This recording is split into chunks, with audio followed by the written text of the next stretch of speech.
In the last video, we talked about the gold standard in a domestic setting, and in this video, we're going to talk about the gold standard but in an international setting. So let's start with an example. Let's assume there are two countries. The first country we're going to call country A, and the second country we're shockingly going to call country B.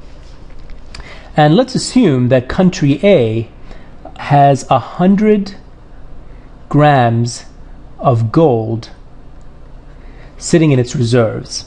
And what I mean by this is that the central bank has a vault and it has 100 grams of gold sitting there that backs all the currency that's circulating around in this economy. So we're going to assume that the exchange rate between gold and country A dollars, which we're going to call the currency, is 1-to-1. So I'm just going to write that over here. The exchange rate is 1 unit of gold is equal to 1 country A dollar. Now what this means is that if you're in possession of 1 country A dollar, you can go to the bank and you can ask them for 1 gram of gold in return. That's what I mean by that this currency is backed by gold and has an exchange rate of 1-to-1. Now let's make things simple and let's assume that the amount of currency that will be circulating around in country A's economy will always be a fixed ratio to the amount of gold they have in the vaults. So I'm just going to write this down, that the ratio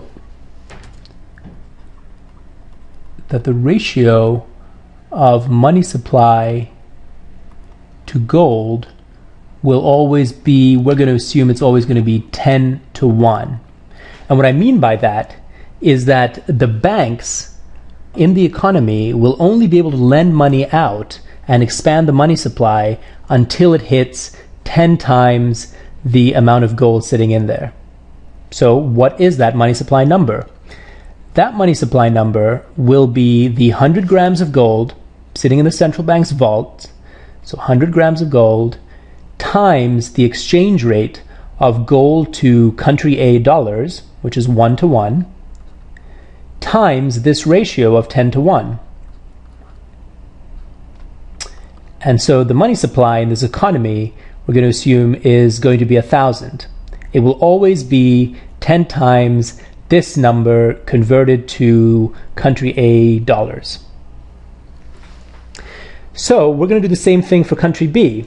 We're going to assume that country B has gold of 200 grams, and we're going to assume the exchange rate between country A dollars and between gold and country B dollars is 1 gram of gold equals to 2 units of currency of country B dollars, and that the ratio of money supply to gold is also 10-to-1.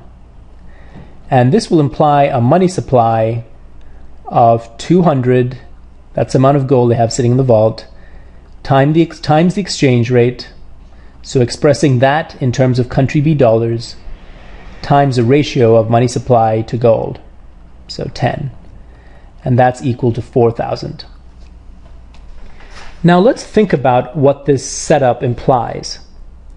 If you can take 1 gram of gold and you can convert it to 1 country A dollar, and you can take that same gram of gold and convert it to 2 country B dollars, that implies that there's a fixed exchange rate between country A dollars and country B dollars. And so one of the implications of two countries being on the gold standard and having two separate currencies is that there's a fixed exchange rate between the two countries' currencies. So in this case, it would be that 1 country A dollar is equal to 2 country B dollars.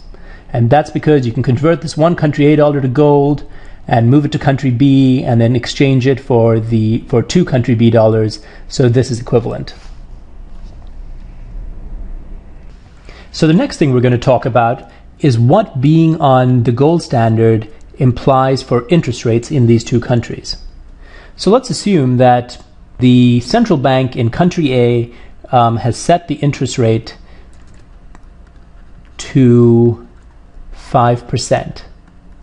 And remember, the interest rate basically dictates the rate at which borrowers will have to pay to borrow money from banks, and that depositors, and the rate that depositors will be paid for keeping money in the bank. And let's assume that that interest rate is 5% in country A. And let's assume that in country B, that same interest rate is 10%. What's very likely to happen in this case is that someone sitting in country A will think, wait a second, the interest rate here is 5%, so I'm keeping my money with banks and I'm earning a 5% interest. But what I can easily do is I can go to the bank and I can convert the amount of money I have. Let's say I have one country A dollar sitting in the bank. So I'm going to go and I'm going to take that one country A dollar I have and convert it to 1 unit or 1 gram of gold. And then I'm going to take that 1 gram of gold and I'm going to send it all the way to country B, and I'm going to put it in a bank where I can earn 10% interest. And it sort of seems like a no-brainer. Like, why wouldn't you do that? And so you see, the problem is that if country A has a very different interest rate from country B, in that country A's interest rate is lower, that gives people a very strong incentive to take their money in country A and to move it to country B and have it sitting in the bank there. And so as a result of this, what you're likely to see is that these reserves, these gold reserves over here, sorry, let me just change colors. These gold reserves over here are likely to go down because of that. As in, because people will start converting their country A dollars to gold and then moving out of the country, this number may go down to, let's say, 50. And so that would have to mean that for this ratio of money supply to gold to stay constant, this money supply would have to shrink. And to keep it at a 10-to-1 ratio, it would have to shrink to 10 times 50, which is 500. And in country B over here, you will probably, you may see an influx of these 50 grams of gold. So this number over here may increase by 50 to 250. And if the banks keep the money supply to gold ratio the same, that would imply that the money supply will be 10 times this 250 times the exchange rate of gold to country B currency. So that would be 250 times 2 times 10, which is 5,000. And that would be the new money supply. So you see, what's effectively happened is that country A and country B, to prevent this all from happening, must have the same or very similar interest rates. The moment that there's an interest rate differential between country A and country B, that will imply that gold will move from one country to another and will either expand the money supply in one country and will contract the money supply in another country. And what that really means is that if two countries are on the gold standard, they have to have very similar monetary policy.